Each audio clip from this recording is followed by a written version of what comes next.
Hi, guys. Welcome to Making Music.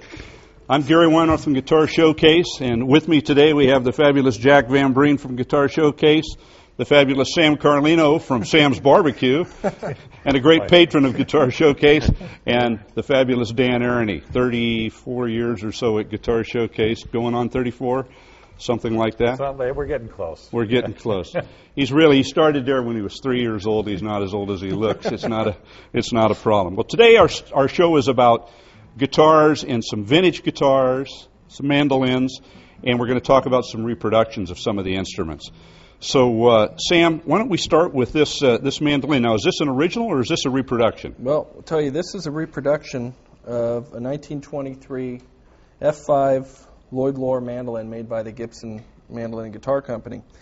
And they made just over 200 of these dating back to 1922 to 24.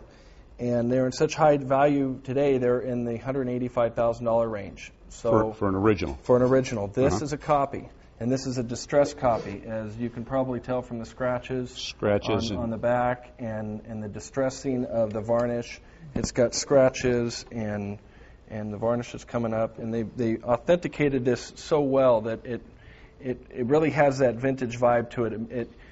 People want an old style mandolin, but obviously you can't afford to pay the $180,000 price tag, nor would you want to bring it outside either. So, it sounds great too. Now, excuse me, is this the one that Charlie Darrington did? Now, Charlie Darrington, who just recently passed away. That's a sad story. Yeah, it is a sad story. He was the acoustic engineer for Gibson Guitar Company, and last year I was at Lorefest, and there's a photo of me that ended up in the Chronicle, where I was around all of these vintage mandolins. They come to one place, and they went to Bakersfield last year for a big meeting of the minds, and I got to inspect and play, I want to say in the neighborhood of 40 mandolins, which was incredible. You're talking about $7 to $10 million worth of instruments in one little area, and I was able to compare them and compare them. Do we have a shot of that? Yeah, I mean, is that on the? Where was that on newspaper? It was in the Chronicle, and it got picked up on the AP Wire and was shown all over the country. I had people calling me from back east saying, "Yeah, look, I saw you in the paper." What were you looking at? I was looking at mine, and my friend Rich Evans was actually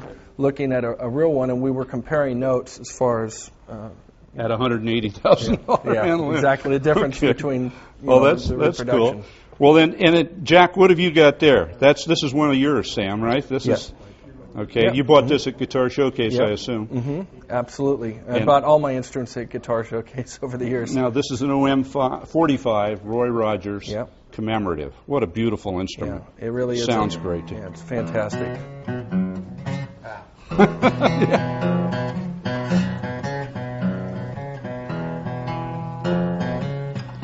And it's got his signature on it. That's it.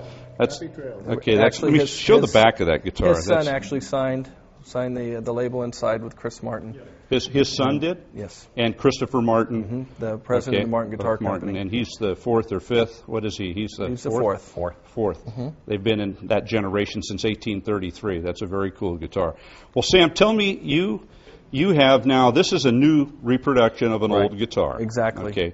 Which is a neat thing, and I firmly believe that these are tomorrow's collectibles, don't you, Dan? Absolutely. I mean, it's already been proven when we go on and talk about some of the electrics and what's happened with them. When these companies are able to keep these limited production, actually really limited, they have absolutely taken off, and the value has just skyrocketed very quickly. And you'll see sometimes limiteds of 25, sometimes they do 50.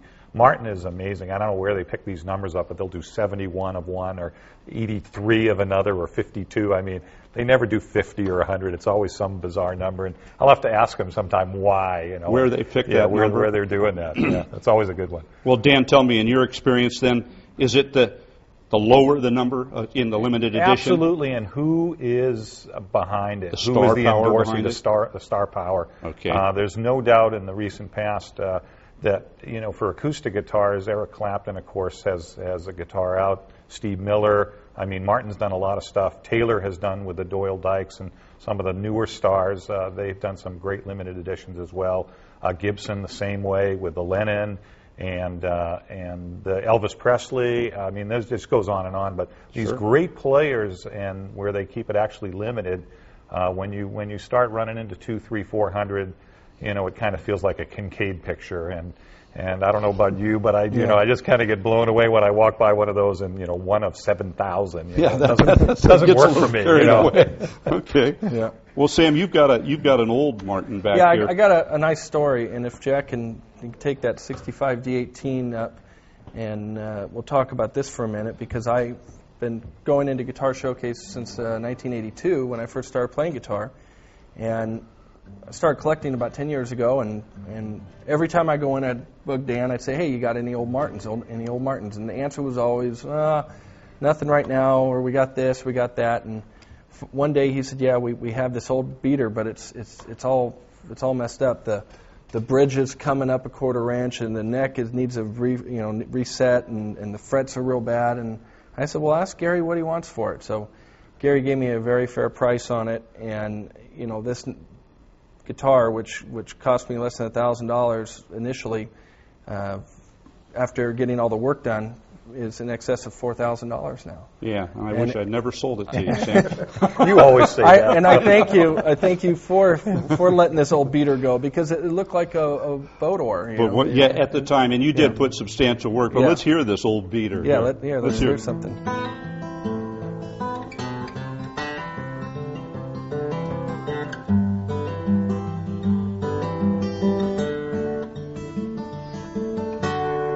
It's beautiful. Yeah. It's a beautiful guitar. That's a perfect example of being able to find an old guitar, whether it's at a garage sale or whether you know somebody who has a good guitar, like Gary was saying.